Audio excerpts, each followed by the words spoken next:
Hello, my name is Tom Pegar, and this is my oral presentation for the class Research in the Information Age. I chose autism as my research topic, with a particular emphasis on autism diagnosis. I chose this as my topic because this is of special interest to me as a parent. I have a daughter who displays some of the symptoms of autism, so having the exact criteria as well as additional information on the disorder can only be of use to me.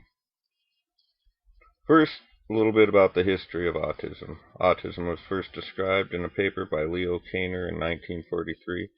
In this paper, Kanner described a disorder which was characterized by severe impairments of social interactions and communications and intense resistance to change. Kanner referred to this disorder as early infantile autism. Due to the initial infrequency of diagnosis, autism was believed to be a rare condition. However, starting in the 1980s, the amount of cases per 1,000 began a rapid rise. A 2002 paper by Potter and Wing offers several explanations for this rise, key among which are increases in public knowledge about autism, as well as changes to the diagnostic criteria and exam methods. Autism is no longer defined as a single disorder, but as a full spectrum of autistic disorders. The spectrum covers a wide variety of symptoms over a broad field of intensity. In other words, this disorder can show many different faces. The fifth edition of the Diagnostic and Statistic Manual of Mental Disorders is a lead diagnostic manual used by psychiatrists. This manual lists the following 5 criterion for autism spectrum disorder.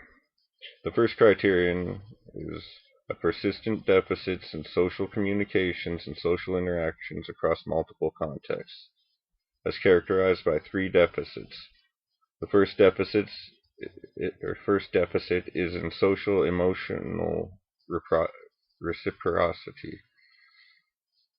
This can be evidenced by abnormal social approaches and failure to participate in normal dialogue, as well as reduced sharing of interests and emotions. The second deficit is in nonverbal communication.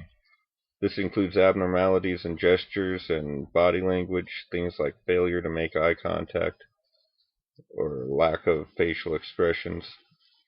The final deficit is in developing, maintaining, and understanding relationships. This is displayed by an inability to adjust behavior to difficulties playing with others or making friends. The second criterion is restricted repetitive patterns of behavior, interests, or activities as manifested by at least 2 of the following. The first is stereotyped or repetitive motor movements, use of objects, or speech. This is behaviors like lining up objects or repeating phrases. The second is insistence on sameness. Examples of this are extreme distress caused by minor changes or a need to take the same route or eat the same food every day. The third is highly restricted interests that are abnormal in intensity or focus. This is evidenced by obsession or preoccupation with unusual objects. And the fourth is hyper or hyporeactivity to sensory input or unusual interests, or unusual interest in sensory aspects of the environment. Examples of this are an indifference to pain or temperatures, or adverse responses to specific sounds or textures or smells. The third criterion is that these symptoms must be present in the early developmental period, though they may not fully manifest themselves until later. The next criterion is that these symptoms cause clinically significant impairment in social, occupational, or important areas of current functioning.